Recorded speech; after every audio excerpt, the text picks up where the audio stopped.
Welcome back to another episode of Reed and Reed's Slater Hall Sports Hour. I'm Reed.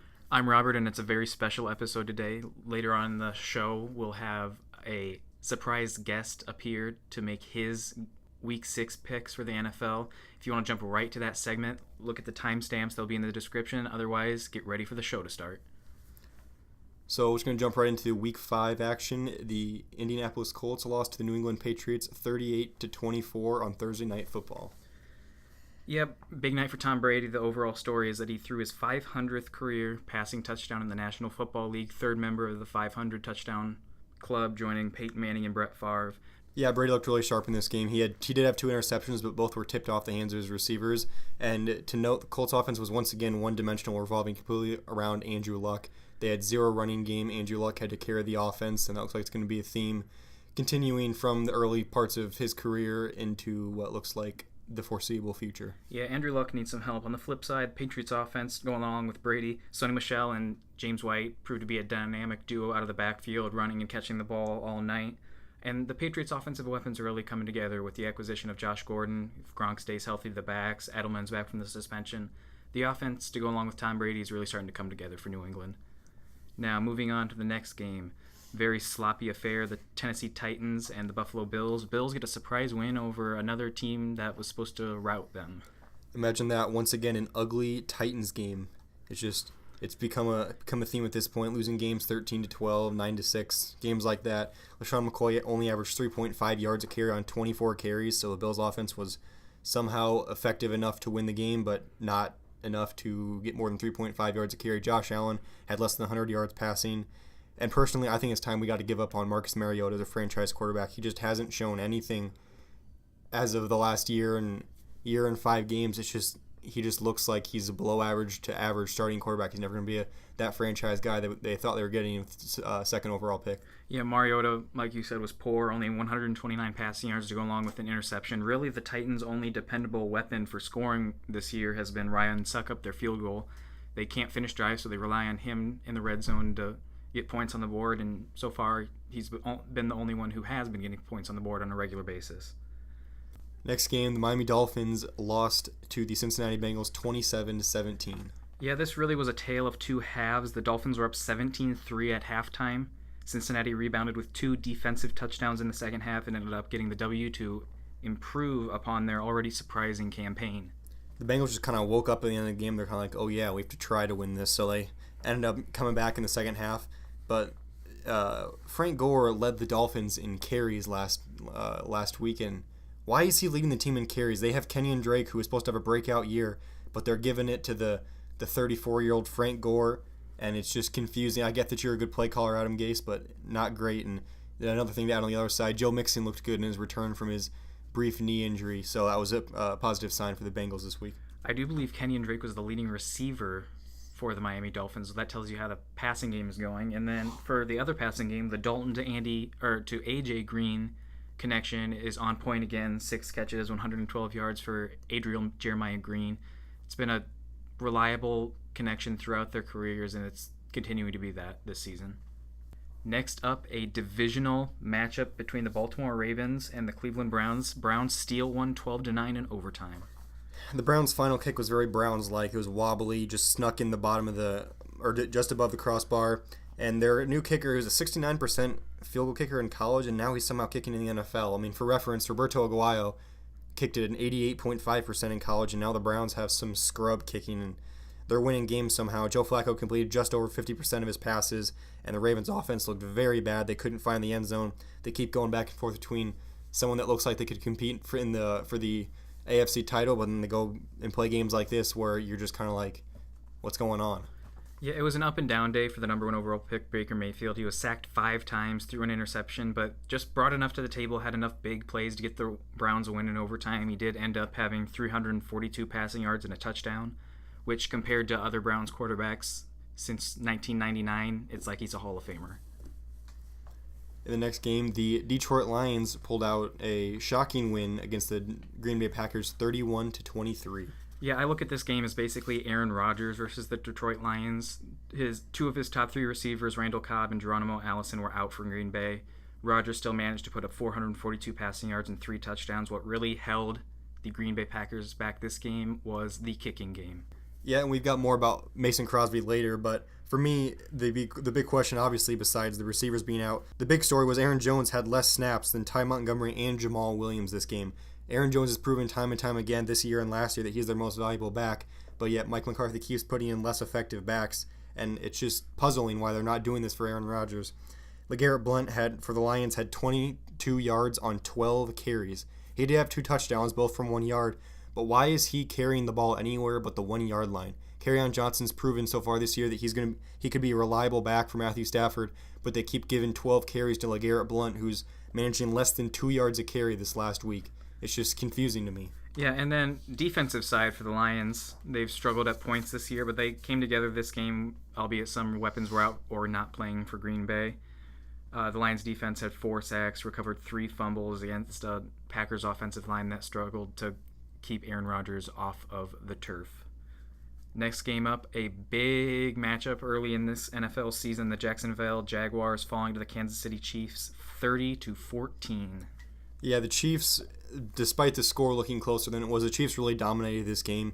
They had a defensive touchdown. Pat Mahomes didn't look great through the air. It was pouring rain to start the game. It was loud. It was cold, and it was tough. It was a tough environment to throw in. He still managed over 300 yards, but he did throw his first 2 interceptions of the year. But the real story is the Jaguars looked absolutely putrid on offense. Bortles did somehow throw for 400 yards. A lot of those came in garbage time, but he did throw 4 picks, 1 off his own lineman's helmet. The Jaguars' defense was not as advertised. The Chiefs didn't seem to have any issues with it. They were gashing them for runs. Pat Mahomes didn't throw a touchdown, but he did still have a lot of plays where he got out of the pocket and made stuff happen. So I think this was a statement game for the Chiefs and their persona that they're going to fall apart come playoff time. Yeah, that's about all that needs to be said for that game. Some stuff happening off the field for one of these teams. The Jacksonville Jaguars have signed Jamal Charles with the injuries they've had at the running back position. Not sure about Leonard Fournette moving forward. TJ Yeldon's been their only reliable and healthy back this year. So let's see if the former Chief can regain some of his former self and make some big plays for the desperate Jaguars offense. Now, next game up, the Denver Broncos at the New York Jets. Big story this game, Isaiah Crowell went over 200 yards rushing. He finished with 219 yards and 1 touchdown on the ground. Robbie Anderson had 3 catches for 123 yards and 2 touchdowns. And for me, what happened to the Broncos defense? They held the high-flying Chiefs offense mostly in check last week in Mile High, and they just kind of fell apart. Sam Darnold, although he was fairly inefficient, made a lot of big plays, and it was just puzzling to see how far they've fallen from last week. Yeah, the Jets offense, the story of this game for them was big plays. Crowell had the 77-yard touchdown run. Robbie Anderson, 3 big catches, 2 of them for touchdowns. And once that started to happen, the Denver offense, led by Case Keenum, who had an above-average game, I say, they just couldn't keep up with the apparently week-to-week depending high-flying Jets offense. Next game, the Pittsburgh Steelers routed the Falcons at 41-17. Yeah, no breaking news here. The Atlanta Falcons defense is bad. They've had major injuries on that side of the ball with Deion Jones, Keanu Neal, etc. And the Pittsburgh Steelers offense just exploited that. James Conner and Antonio Brown had big days. Conner, 180 total yards from scrimmage and 2 touchdowns. So we'll see what happens when Le'Veon Bell back, but at least against a bad defense, James Conner's more than capable. I think this week showed that when James Conner's involved and they have a good running back, it really makes their offense flourish. So I think going forward, whether it's Le'Veon Bell or James Conner, they really need to start involving the running back more than they were in the middle weeks when they were starting to struggle on offense. So James Conner / Le'Veon Bell are the engine that make this offense go. Next up, a very interesting game, especially late in the fourth quarter. The New York Giants traveling to Carolina against the Panthers. The Panthers pulled it out on a last-second field goal by Graham Gano, 33-31. Yep, Graham Gano tied NFL record with a 63-yard field goal as time expired. This game was pretty boring. I mean, Eli looked pretty bad at times. Odell threw a touchdown to Saquon, but Saquon only averaged 3.2 yards on the ground this week. He really hasn't been able to get anything going rushing-wise with his poor offensive line, but he has been very effective in the pass-catching game, helping Eli not have to throw the ball downfield as much and use those checkdowns as we've seen Eli's needed to use the past few years when he started to decline athletically. Yeah, maybe they'll just put Odell at quarterback permanently, show that he had a little bit of an arm connecting with Barkley on that 57-yard wide receiver pass. Saquon with another touchdown with 1:08 remaining, 15-yard receiving touchdown, and then, yeah, it all came down to the Graham Gano 63-yard field goal, tied, like you said, for the second longest field goal in NFL history. And it's just listen to the Spanish broadcast of that field goal. You'll be entertained all day. But it isn't all bad, Giants fans. Eric Flowers has been released by the New York Giants. Twitter's never been happier for the Giants fans. It's time to rejoice. In the next game, the Oakland Raiders lost to the Los Angeles Chargers 26-10 in StubHub Center. Yes, StubHub Center. I still can't believe NFL teams are playing there. Yeah, it was a quiet day for the Oakland offense. Derek Carr threw an interception on the 1-yard line instead of, giving it to Marshawn Lynch, story of his career. But Chargers offense, Gordon and Eckler both had big plays, contributed to getting points on the board. Phillip Rivers was very efficient, 22 for 27, 339 yards and 2 touchdowns. Just not enough for John Gruden and the Raiders to keep up in this one, and Oakland falls to 1-4. This game went about as you expect. I don't have much more to add other than Rivers looked very efficient again this year. Next game up, a rematch of last year's NFC Championship game. The defending champion Philadelphia Eagles fall at home to the Minnesota Vikings, 23-21. And the big story from this game, Adam Thielen is the first player in Super Bowl era to go over 100 receiving yards in each of the season's first 5 games. Obviously, everyone talks about his great story. Went to Minnesota State, unrecruited, undrafted, got a different job, and ended up making the Vikings practice squad. Now he is, and that's a great story. And the poor story for the Vikings, though, is still even without Dalvin Cook, they still could not manage anything on the ground. Latavius Murray didn't do anything. This team is becoming very one-dimensional, and without a defense on the other side that can stop teams, it's really starting to look bleak in terms of a deep playoff run for the Vikings. Yeah, Vikings-wise, it's a good thing you signed Kirk Cousins. He is earning every bit of his contract right now, still early in the season, but he's the kind of leader they need for this offense, especially if the running game isn't going to work out. You like that. You do like that, Vikings fans. Linval Joseph, 64-yard fumble recovery for a touchdown. He was moving on that one, getting to the end zone after the ball was hit out of Carson Wentz's hands. The Philly offense had a couple of fumbles. One, the Wentz fumble I mentioned, that was returned for a touchdown. Jay Ajayi, before, getting hurt and being out for the season, fumbled in the red zone, giving the ball right back to Minnesota. And you can't do that if you want to beat a good team like the Minnesota Vikings. Wentz, he's scrambling around. Knee looks healthy. He had a good connection with Ertz going, but the big story in Philadelphia right now, you're 2-3. We'll see where you go from there. Next game up, the Arizona Cardinals at the very much injured San Francisco 49ers. Yeah, the Cardinals won this game 28-18. Josh Rosen went 10 for 25 passing, and they somehow got the win. David Johnson on the offensive side for the Cardinals had 2 rushing touchdowns. And on the other side for Hawkeye alum TJ Beathard, he threw for 349 yards, 2 touchdowns and 2 interceptions, threw over 50 passes. So with Jerick McKinnon out, Jimmy Garoppolo out, they're relying a lot on a quarterback to do for him. And as much as everyone likes TJ Beathard, he's just not fit to be that type of quarterback in the NFL right now. Yeah, for the Cardinals, Rosen had the 75-yard touchdown to Christian Kirk on their first offensive play. Didn't do much from there aside from some David Johnson touchdowns, but all I have to add is that the Iowa connection, Beathard to Kittle, was on point again. 5 catches, 83 yards for Kittle. They still fall to the Arizona Cardinals, who get their first win of the season. Next game up, the Los Angeles Rams travel to the former home of the Legion of Boom, Seattle Seahawks, and get the W 33-31. Yeah, the Rams trailed for a good portion of this game. They ended up coming out with a field goal at the end of the game. Todd Gurley had 3 touchdowns on the ground, and Jared Goff looked immortal again after his performance last week. But on the Seahawks side, Russell Wilson finally got something on the ground. Between Mike Davis and Chris Carson, he had a decent running attack with him, and I think that showed because the Seahawks scored 31 points against a very good Rams defense. So I think the biggest highlight of that for the Seahawks would be the emergence of the running game. But Doug Baldwin still not involved, only had 1 catch, and that's something going forward that the Seahawks need to do. Yeah, Rams-wise, they lost 2 of their top 3 receivers in Brandon Cooks and Cooper Kupp. We'll see how their health is moving forward. I believe they both had concussions or concussion-like symptoms. But yeah, Goff was still able to lead the offense, missing a couple weapons in a tough environment. No matter how good or poor Seattle is, that's still a tough place to play. And he proved that he's capable of playing that type of environment. That's why they're the best team in football. And we'll see if that continues going forward.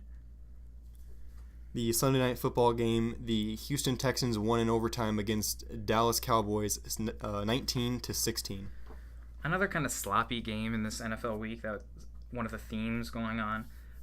Texans do get the win in overtime. Deshaun Watson had 375 passing yards, a touchdown, and an interception. But one of the big takeaways I have from Deshaun Watson is he does not protect himself. He took so many big hits on scrambles and not throwing the ball away.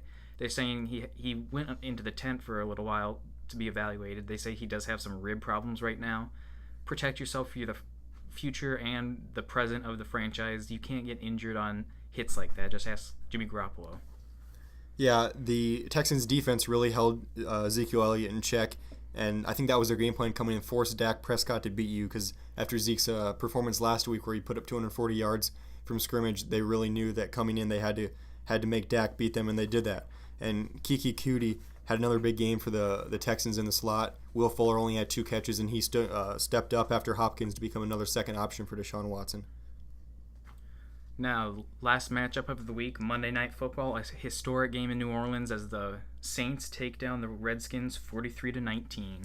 Yeah, Drew Brees set the all-time passing yards record, passing Peyton Manning, and he also, along with that, along with his laminated sheet of paper that said you broke a record, he was only 1 touchdown away from 500 touchdowns to join Brady, Favre, and Manning, which I really thought they were going to let him do, but they let Taysom Hill run it in from the 1-yard line, but the Redskins really couldn't stop anything the Saints were doing. But the big story, I think, for the Saints is Alvin Kamara was outsnapped by Mark Ingram, and whether that was because the Redskins weren't really competitive, so it was more of a rushing game, or if they just wanted to get Mark Ingram acclimated back to the game after a suspension. But if this is a continuing trend going forward, I really have to question what's going on in New Orleans if they're not going to let Alvin Kamara do his thing.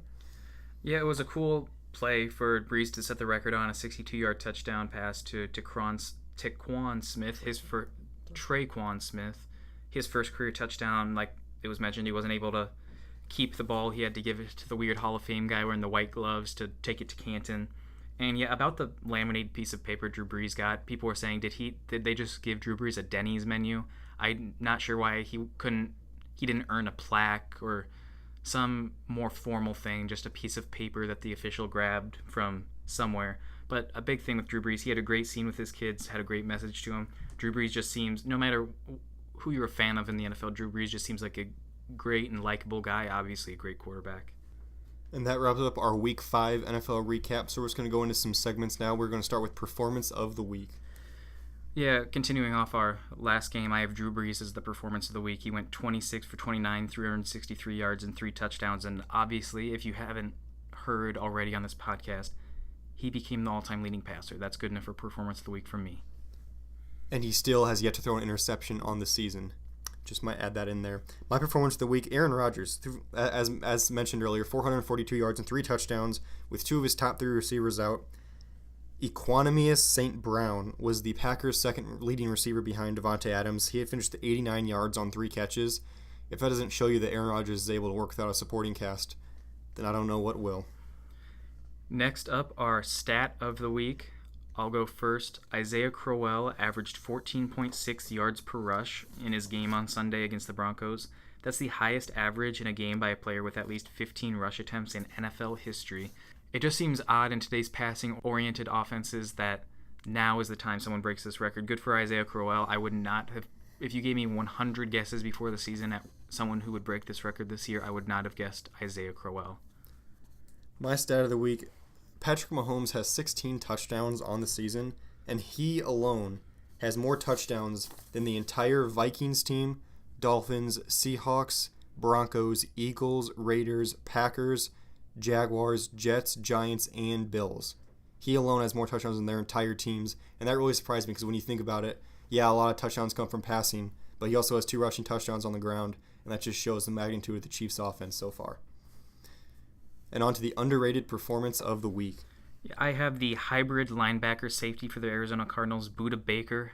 Had an outstanding game against the 49ers, 16 tackles, 11 of them solo tackles. He also had a sack, 2.5 tackles for loss, and a pass defended. He's a playmaker on that Arizona defense, and he showed that on Sunday. My underrated performance of the week, I have this Cleveland Browns defense.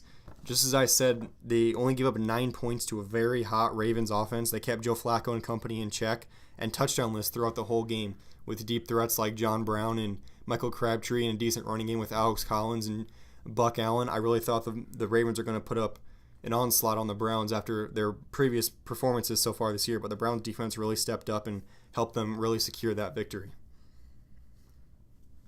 Next up, our surprise of the week. I'll take mine first. It was the Cleveland Browns did not lose. I put in parentheses or tie because they're capable of doing that. But it's just a different story than the Browns we've watched thus far this year. They're playing the Ravens, a longtime divisional rival. Had many blown opportunities in earlier games this year. They could be undefeated if they weren't the Browns, but they found a way to win this game. Baker found a way to win this game. The defense played outstanding again. And yeah, Cleveland Browns did not lose or tie this week. Breaking news.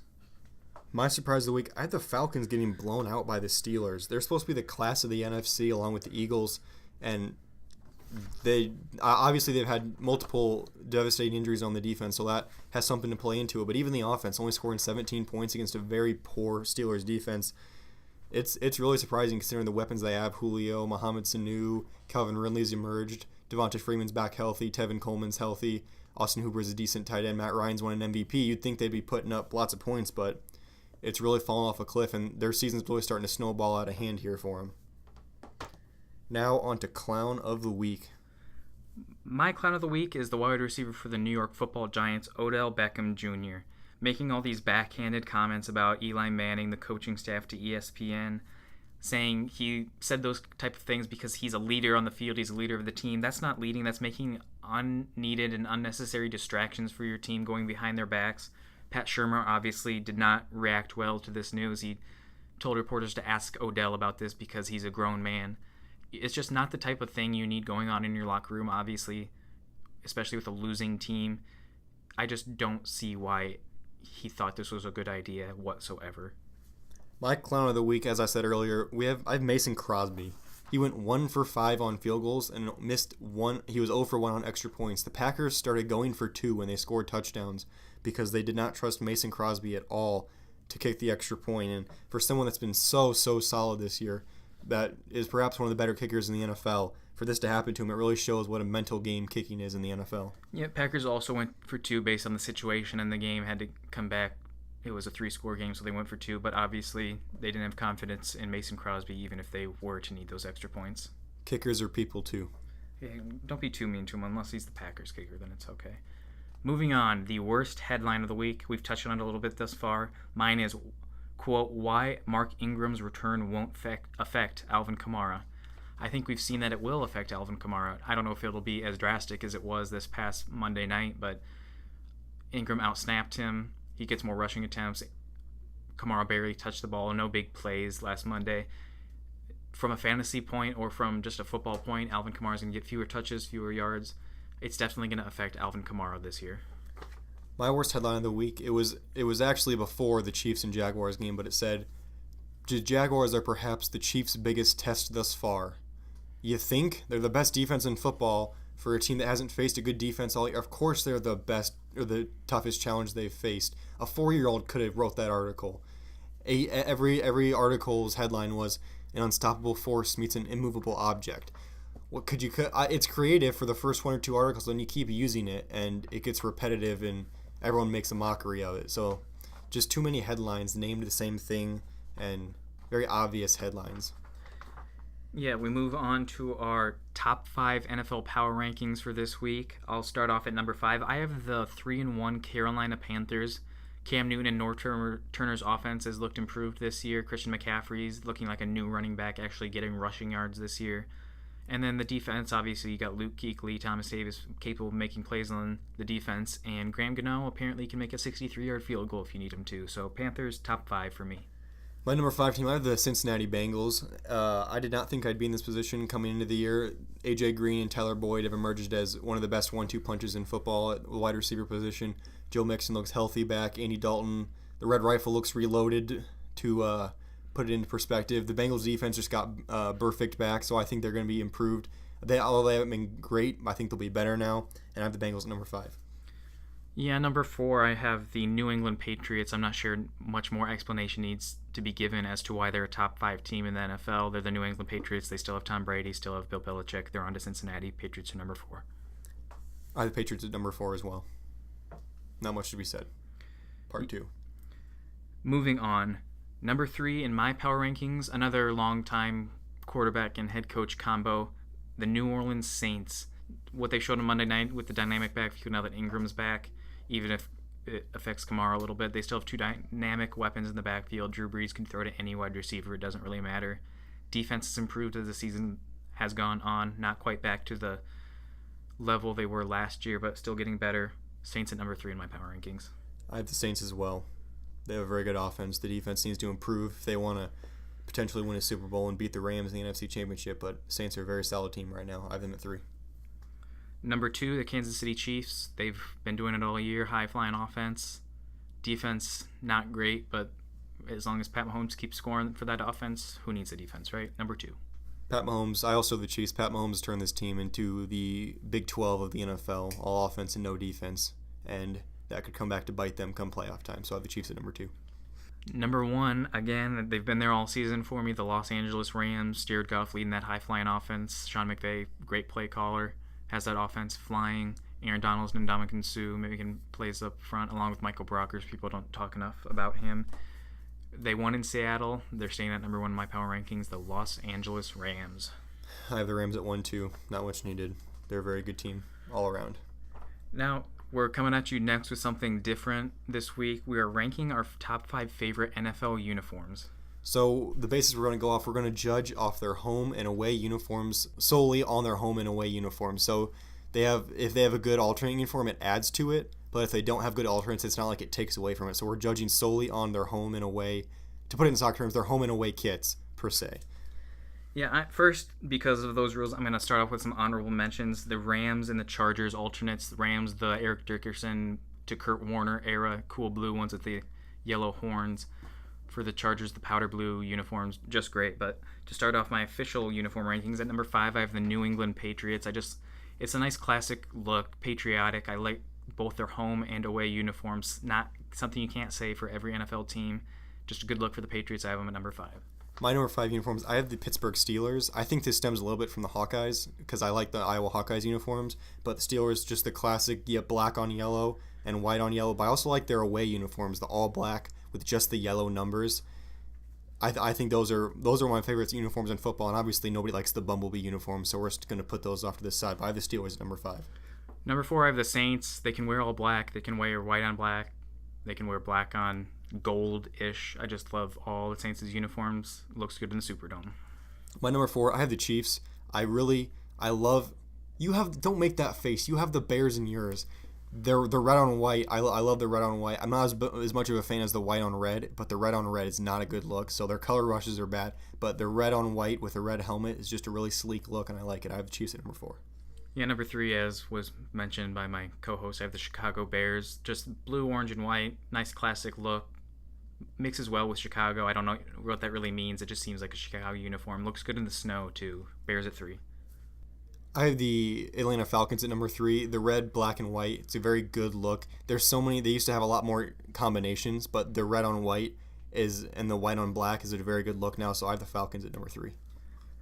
Number 2, San Francisco 49ers. They've gone back to the Joe Montana era uniforms. I just love that red and gold sort of look.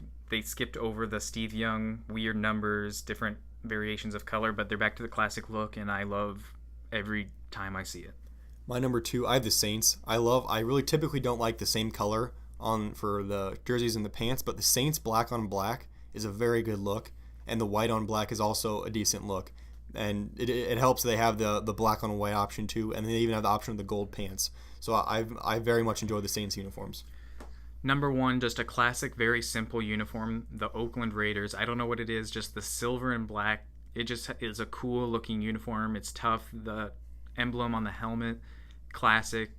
Like I said, I just can't say it enough. Tough look. It embodies the Raiders organization, and I just love their uniform. So I have the Raiders at number 1.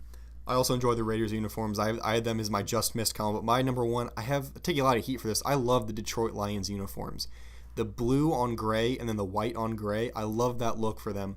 Their alternates where they wear all blue or all white, I really don't like. I actually don't even mind the all gray uniforms they wore just 2 weeks ago. But the blue on gray and the white on gray, I love that look for them. That's a great shade of blue to have for a uniform. So I have the Detroit Lions as my number 1 uniforms in football. And now let's move on to our Week 6 picks. I was 8-7 last week, and now I'm 39-39 on the year, right at 500. Yeah, another above average week pick wise for me. I was 9-6 last week, moving my record overall in the season to 43-35. Now moving on to the week 6 picks, we are joined by our first ever guest on Read and Read Slater Hall Sports Hour. Joining us is our, I would say, number one fan, our last place finisher in the Linmar Lions Fantasy Football League last year, but he's on a redemption course this year. He's overall 4-1 this season in third place in the Fantasy Football League. Ladies and gentlemen, welcome Savon Walton. I would just like to say I am currently tied for first in our Fantasy Football League, but thanks for having me. Record-wise, you're still in third place technically, so don't try to mislead the audience. And 6th in points scored. Second in points allowed. Yep, because defense is a big thing in fantasy football. But now that we've got the introductions out of the way, let's move on to our first game of the slate this week. The Philadelphia Eagles traveling to play the New York Football Giants on Thursday Night Football. I think the Eagles win another game in this classic rivalry, and I don't think it's going to be close. I think the Giants, after a tough loss like last week, will rebound and get a big win. Yeah, I think Philly goes into New York, want to prove something after a rough stretch to start the season. Offense will really get it going despite Ajayi going down for the season. Philly wins big in New York. Now, next game, the Chicago Bears traveling to Miami to play Adam Gase and the Miami Dolphins. I think the Dolphins will put up a fight, but I think the Bears' defense will be far too much for the Ryan Tannehill-led Dolphins offense. Bears win by big. I agree. Bears win. Yeah, Bears are going to win in Miami. Ryan Tannehill's in for a rough day. He'll be down on the grass or turf. I'm not really sure what they have in Miami right now, but he's going to be on the ground a lot. It's Miami. It doesn't matter what you have. It's beautiful. Yeah, next game up on the slate, Tampa Bay Buccaneers and traveling to Atlanta to play the Falcons in a game of two horrible defenses. Famous Jameis will make a statement in his return by getting stomped by the 1-4 Falcons, and Jameis will throw at least 3 interceptions this week to a very putrid Falcons offense. Will Fitzmagic make a guest appearance in this game? I don't think so, just because he's like 36 and has no future, so there's no point in letting him play. Falcons win. Thank you for that stunning analysis on the game, Savon. I'm going to pick the Falcons for this game. Their offense struggled a little bit last week, but has been high-flying through the year. Calvin Ridley, maybe Julio Jones finally gets a touchdown this week. I'm calling it right now. Julio Jones touchdown this week. Falcons win. Next up, divisional matchup, the Pittsburgh Steelers against the division-leading Cincinnati Bengals. Who would say going to beat them Bengals? I did not think I'd be picking this game in the Bengals' favor starting the year, but here we are, picking the Bengals at home to beat the Steelers. I think the Steelers' defense is just too bad. I'm going to have to go with the Bengals. Yeah, Steelers offense against a horrible Falcons defense nonetheless, but again, last week came together a little bit. Big weeks for James Conner and Antonio Brown, but I'm picking the Cincinnati Bengals this week. They extend their division lead, move to 5-1. Now, moving on, the Los Angeles Chargers in Cleveland against the Cleveland Browns. I am taking the Cleveland Browns and Baker Mayfield in this game. No, you did not. To beat the Chargers. Baker's going to have his signature moment in his rookie season, and I think the Chargers are going to falter again after their past history of slow starts. I'm taking the Browns. So you're telling me the Browns are going to have a winning record? It won't stay for very long, but for the moment, yes. I think the Browns just can't put it together in the fourth quarter. I'm going to have to go with the Chargers. That's a good pick, Savon. I'm also going with the Chargers. Phillip Rivers, experienced quarterback on the road. I'm going to trust him to beat this Browns team, who they're getting closer, but I'm still not sure they have what it takes, or they don't know how to win, so I'm taking the Chargers. It's just boring to pick the favorite all the time. Sometimes you just got to go bold and pick the Cleveland Browns to actually win a game. multiple times this year. I picked the Browns multiple times. I'm not a Cleveland hater. Now, next up, the Seattle Seahawks traveling to Oakland to play the Raiders. I will be taking the Oakland Raiders and John Gruden to beat Russell Wilson and the Seahawks this week. I'm taking the Seahawks. They put up a good fight against the Rams, just came up a little bit short. Yeah, I'll be taking the Raiders this week. Probably a big week for Derek Carr at home. Spread the ball to his weapons around him. Maybe hit Martavis Bryant on some deep shots. Jordy Nelson and Amari Cooper have been coming on as the season's been going. Maybe they'll get up to the 1-yard line and run it with Marshawn Lynch and he'll score. Maybe he'll throw a pick again. I don't know. Nonetheless, I'm picking the Raiders. Next game up, the Arizona Cardinals traveling to Minnesota to play the Vikings. I am taking the Vikings. The Vikings defense finally finds their footing again against a rookie Josh Rosen, and I think they will take this game handily. I'm just going to go with the Vikings. Yeah, Mike Zimmer's had success against rookie quarterbacks in the past. I think his defense is going to be all over Josh Rosen in this game. Give me Kirk Cousins and the Minnesota Vikings. Next up, Andrew Luck, probably by himself, and the Indianapolis Colts at the New York Jets. I originally wrote down the Jets, but I backspaced it and wrote down the Colts. I think Andrew Luck's going to lead them to a big win here in the Meadowlands. Yeah, with Andrew Luck throwing an average of 49 passes a game, I think the Jets just won't find an answer for him this week. I'm going with the Colts. I'm going to disagree with my two co-hosts here today and pick the New York Jets to win this game. Like I said, Andrew Luck is a one-man army going against this team. Jets aren't great, but they use some big plays. Sam Darnold will use the weapons around him, and they'll do enough to beat the Colts at home. Nyheim Hines is in for a big day. Savon's fantasy sleeper before the season started, although he did drop him before the season actually started. Several times. He dropped him 5 minutes after the draft ended. But I also want to note that he's not a co-host. He's a guest. Yeah, so guest co-host. It's a thing. He'd be a guest co-host if one of us wasn't here. Okay, Nyheim Hines is in for a big day. That's all I wanted to say. The quiet guest. Yeah, put him in his place. He's just a guest.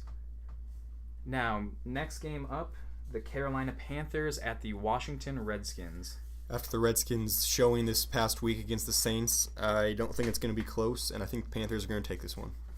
Yeah, the Redskins just aren't cutting it anymore. Alex Smith is old. The Panthers are definitely going to have a good game, and Christian McCaffrey is in for a 200-yard total offense day. Bold prediction out of Savon there. I'm also taking the Carolina Panthers. Just Alex Smith did not look good on Monday Night Football against the Saints. Chris Thompson and Adrian Peterson looked like they got a little banged up. Not much coming from that offense, and yeah, just too many weapons for Carolina. Cam, McCaffrey, good defense. Give me the Panthers. Next up, the who really knows what's going to happen? Buffalo Bills traveling to Houston to play Deshaun Watson, J.J. Watt, and the Texans. I don't think I've picked the Bills yet, but they have 2 wins, and I'm continuing that streak. I'm taking the Texans at home this week to beat the Bills. Deshaun Watson has gone late in the game to DeAndre Hopkins, and they're both proven that they can both make big plays, so I'm going with the Texans. Yeah, I'm also taking the Texans. I just don't have it in me to take the Buffalo Bills. It was a really sloppy game last week. Somehow they beat the Titans, but Titans are always in sloppy games, so maybe it's just a them thing. But yeah, Deshaun Watson, DeAndre Hopkins, just too much for that. J.J. Watt, Whitney Merciless, Jadavion Clowney going to have big games on the defensive side. And Kiki Cutie, sleeper of the week. Thank you for that. Next up on the slate, the Los Angeles Rams traveling to Denver to play the Broncos. I am taking the Denver Broncos to win at Mile High and ruin the Rams' perfect record. I saw what they did to Patrick Mahomes and the high-flying Chiefs offense. I think Case Keenum's going to be able to capitalize on the opportunities that he missed, and I think they're going to ruin the Rams' perfect record here. Only way the Broncos win this week is if Brandon Cooks and Cooper Kupp are both out, which I just don't see happening. So the Rams are going to obviously start 6-0 this year. Thanks, Dr. Savon, for the concussion report. I just don't have it. Yeah, thank you, Savon. I don't have it in me to pick the Broncos, even though they're at home in a tough atmosphere, Mile High State, or whatever it's called now. I'm still calling it Mile High Stadium. It projected to snow, which might be tough for a Los Angeles Rams team, but I'm still picking the Rams, just even with a couple receivers out, too many weapons. Sean McVay's such a good coach. I'm going to take Goff and Todd Gurley, and of course Aaron Donald and the entirety of the Rams team to beat the Broncos. Moving on, the Jacksonville Jaguars traveling to Dallas to play the former America's team, Dallas Cowboys. Taking the Jaguars are going to fluster Dak more than he already is with no legitimate number 1 wide receiver here, so I'm going to be taking the Jaguars. I think after the Jaguars' defense got completely exposed last week, Zeke is going to have a field day, and the Cowboys are going to take this one. I'm taking the Jaguars in this game. Just Dak Prescott made mistakes against the Texans defense. It's only going to get worse against Saxonville. Give me the Jags, despite Blake Bortles looking... Blake Bortles. Yeah, Blake Bortles, atrocious this past week. The last Sunday afternoon game of this weekend, the Baltimore Ravens traveling to Tennessee to play the Titans. I am taking the Baltimore Ravens to bounce back from a rough week against the Browns and take this one. I'm calling a Joe Flacco injury, and this will be Lamar Jackson's debut. Not starting debut, but he's going to make a big impact on this game. You heard it here first. Ravens taking the win. Again, thanks, Dr. Savon, calling the injury. You're calling a Tyrod Taylor, Baker Mayfield situation here. I like it. Both teams coming off ugly games last week in which they both lost. I'm calling the Ravens on the road to upset probably an upset. I'm assuming the Titans would be favored in this game. Yeah, game for Flacco. I'm not calling an injury, so Ravens win on the road. Now the big matchup of the week, Sunday Night Football. The undefeated Kansas City Chiefs, led by Patrick Mahomes, traveling to Foxborough to face the GOAT Tom Brady and the New England Patriots. I've picked the Chiefs in 2 of 5 weeks so far, and I'm going to make it 2 in 6 weeks. I am taking the Patriots in Foxborough. I think this will be the first time that Patrick Mahomes faces a real test past Mile High. I think with Brady having a good, decent backfield with Michelle and White and Edelman back and a deep threat in Josh Gordon, I think there's no way that offense can't outshow Patrick Mahomes with his 2 interception performance last week. You're telling me that you're going to pick the Patriots to outshow the guy whose team is scoring 36 points a game because he threw 2 picks in the pouring rain against the best defense in football? Yes. The analysis there is on point from Savan. I am also taking the New England Patriots in this matchup. I believe I've taken the Kansas City Chiefs in every week this year. That's worked out well so far. I'm turning my allegiances, going to the Patriots just at home, Foxborough. Brady and Belichick's record at home is insane over their tenure. It's going to be a high-scoring game, high-scoring game. Defense isn't going to stop anybody. I wouldn't be surprised if there's no punts in this game. But I'm going to take the Patriots in a high-scoring affair. And especially the Chiefs' defense will not stop anybody. Absolutely nobody. Yes, they were included in one of the 2 defenses I was talking about. But the Patriots' defense is a little bit better than the Chiefs. Stop, Jack. Thank you for that. Now we move on to Monday Night Football, our last game to pick of the week.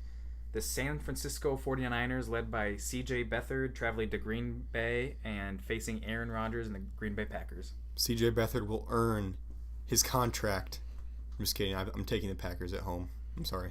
I think when you throw somebody in your lineup like Marquez Valdez-Scantling, it doesn't give you a good chance, so I'm going to go with the 49ers. I'm stunned right now. As much as I love C.J. Beathard, George Kittle, the old Iowa connection, I do not have it in me to pick the San Francisco 49ers on the road at Lambeau Field against Aaron Rodgers. I'm taking the Green Bay Packers. Isn't this a similar situation we were in week 1 when you picked against Aaron Rodgers at Lambeau? Not the same. Okay. There's so many injuries on the 49ers right now. It's just they're one of the 3 worst teams in football. No. And that was our week 6 picks, and that wraps up our week 5 recap. Savon, do you have anything you want to say before you take off? I just want to say that the Bears are definitely going to make a wild. He can't even say it seriously. I'll get it. I just want to say we'll skip this week. Next week, the Bears are taking on the Patriots, and they're going to prove that they're the best team in the NFL. Bold statement from the Bears fan. I like what I'm hearing. Khalil Mack is a whole defense by himself, and with a defense on top of a defense, you basically have 22 people out there. Okay, that's Savon Walton, our first guest picker on Read and Read Slater Hall Sports Hour. We appreciate you being on. I'm Robert. Thank you for listening. If that somehow gets in the podcast, then somebody should have edited this a little better. But I'm Reed, and we will see you next week.